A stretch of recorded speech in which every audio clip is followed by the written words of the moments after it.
So, if you've been following along with some of our social media posts, you know that I differentiate the soul cartography practice from an art journaling practice.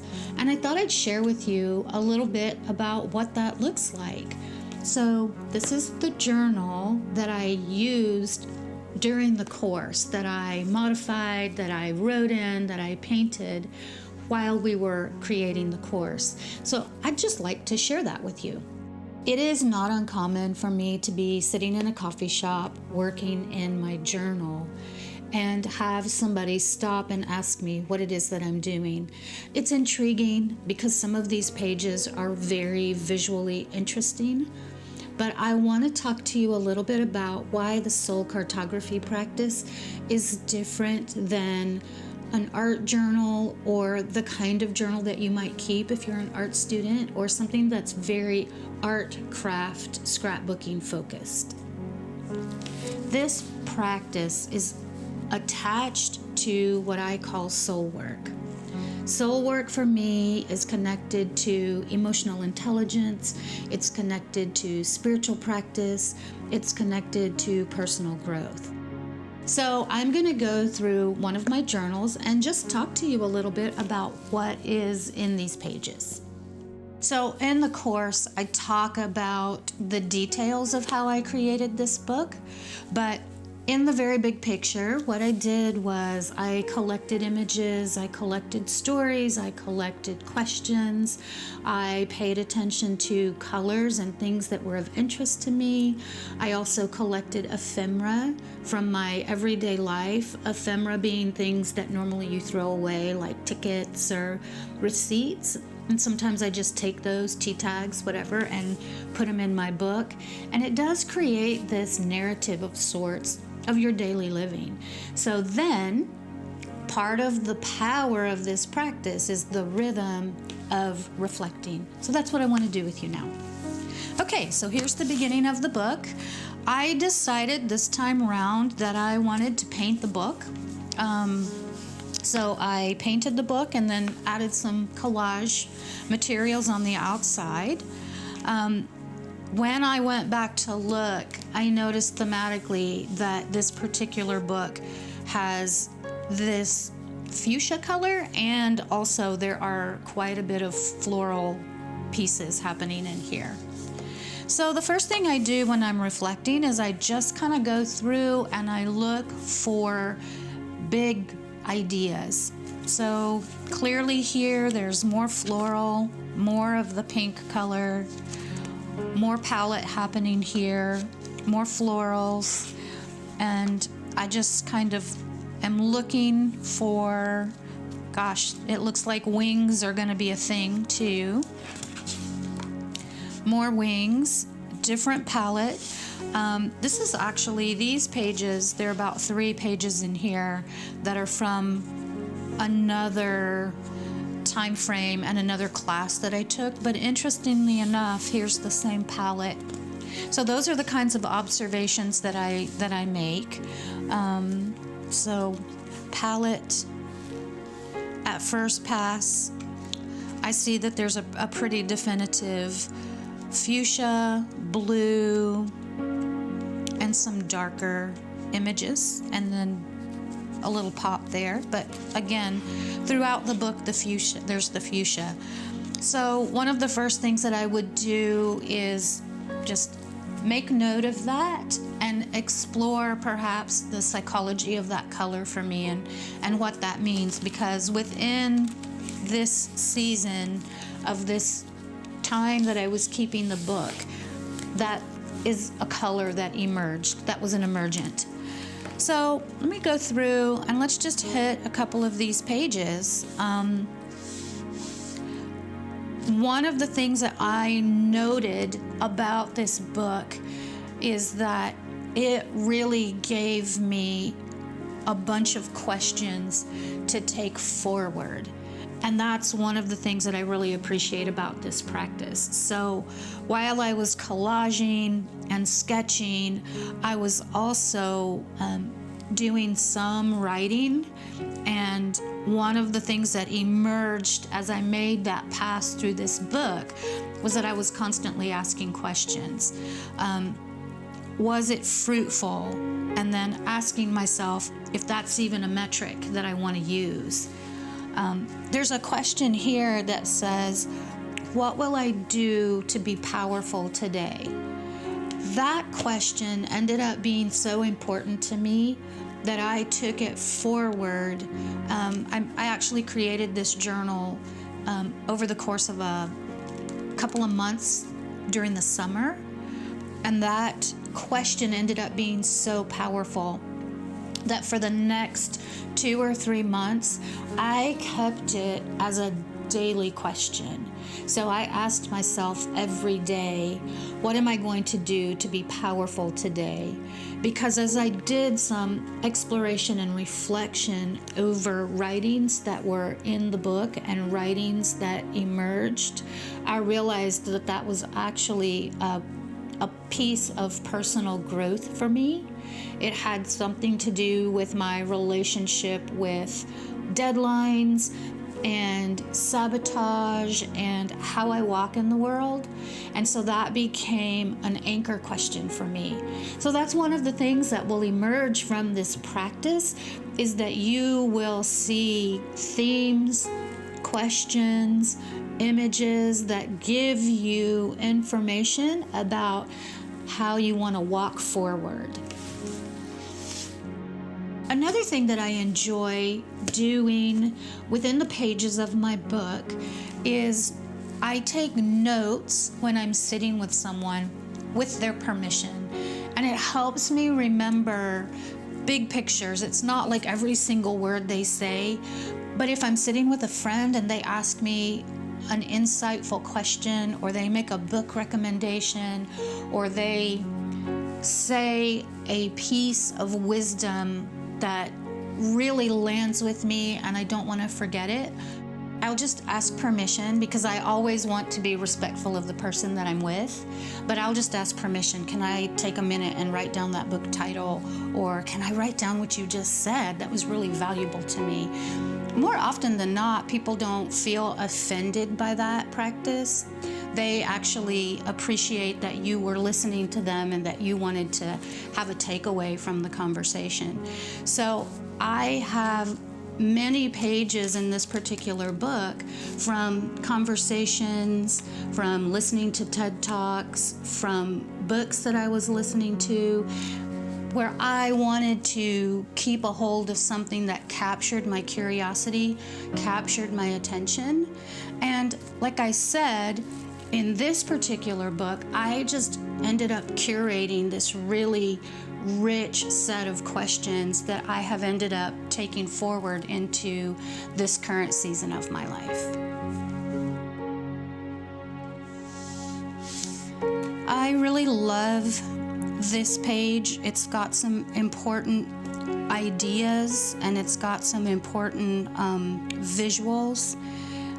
When I chose this book, there were a couple of spreads that were already done, but they've actually tied very beautiful to some of my current soul work and current questions. So it ended up being very timely. So I've got some statements and questions that are part of these pages that were already in place that ended up being really important. And this particular palette informed a body of work that I created, so it ends up being really important. This was a conversation that I had, so a bunch of book titles and some really great curiosities to follow. A little secret pocket there that I'm not going to open up, but really great soul work underneath this page. One of the things that I say about the pages is that the pages always know. And it's one of the emergence of this practice is that you are giving your intuition a place to come forward, because you're not overthinking, you're really just trusting what you're attracted to. So this particular page I created when I was actually filming the course, and it's a motif that I used to draw often when I was a child.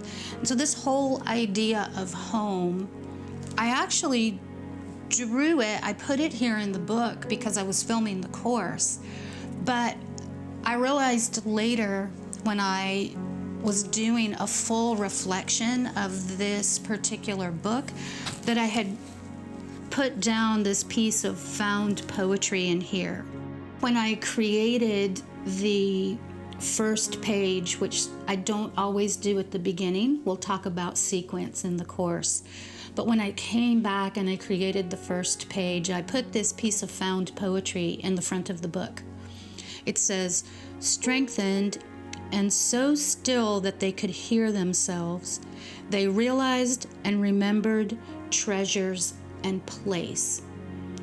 It's really interesting that this whole idea of place and home started to make itself known in this book. And now, currently, I am working in a book that is an altered coffee table book called In Response to Place. The idea of home and place began to bubble up in these pages, but I didn't really see it until I went back, reflected, and then put the whole thing in context with the last 4 journals that I've kept. All of my journals from this calendar year started to have this idea of home and place. I wouldn't have told you that that's what I was choosing to focus on. I would not have said, oh, home and place are a theme in my life right now. But when I go back and I look at the pages, it's really clear that that's something that is working itself out in my internal spaces. That's the power of this practice, and that's why this is different than just keeping an art journal and making pretty pages. This is giving yourself a place to listen to your soul. Okay. You know, one of the things that I started using in this book was black gesso. It was a supply that I was experimenting with, and I found that I carried into my own painting practice. So it's interesting, I find that I explore quite a bit in this book. I am a working artist, so some of my explorations are with materials and palette and that sort of thing. But I don't want you to lock on to just artistic, creative, and visual explorations, because I think that whole idea of chasing curiosity is something that you will find in the pages. And if you're interested in something, I think you'll begin to see that it shows up in the pages. Rainy days and books. How funny, I just wrote that down and then I didn't expound on it. But apparently on February 18th, rainy days and books were important. And maybe it was just enough on that day to make the colors, you know, to make the page. Who knows? Notes from a book, a quote, more notes from a gathering. A lot of times I will take away something that someone said or a question that got posed, and then I'll put it down on a page and then later on return to it. And that's one of the things that happened here. I was exploring rhythms and how I walk in the world and the pace at which I move naturally. And then I was actually pushing at myself and asking myself, do I need to move in a different way for this particular season of my life? Oh, this is really fun. I want to read you what I wrote. One of those days where the U.S. Post Office knows what's up. lists and window light to the rescue, also hot tea and deep breathing. So I received a package in the mail, and it had this fragile sticker on it, and then I went to take the sticker off, and then the sticker tore, and it actually just became an even richer metaphor of how I was feeling on that day. You know, a lot of times we don't quite have words to put around our feelings, but we can use an image, or on this day, a tag from the U.S. Post Office really helped me understand what was going on. And then under here is all the stuff where I worked it out. More palette work. This is a cool page because there's a lot of text. And sometimes when I'm trying to understand what's really going on, when I'm working out the pros and cons of a situation, I'll do it in writing. And then once I've made a decision or come to a conclusion or figured out what's really going on, what's real, what's true, then I'm done, and I'll do some kind of art or collage or painting on top of the whole work. So this particular page has layers and layers and layers. Another thing that I do, and we'll talk about this in the course, is some stream of consciousness writing. And so I will keep another small book and just do the writing spells. And I keep those in a separate book that usually just kind of coincide with this journal.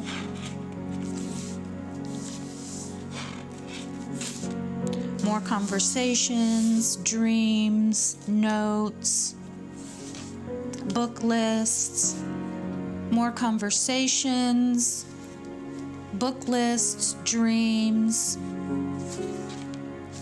meeting notes, and then sometimes the collage is enough.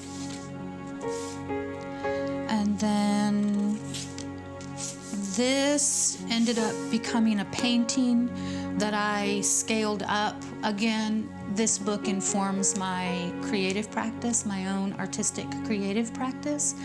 But in many ways, in the same way that I will say, oh, this needs to be a painting, I'm also just as apt to say, oh, this needs to become a conversation, or this needs to become a deeper journaling piece.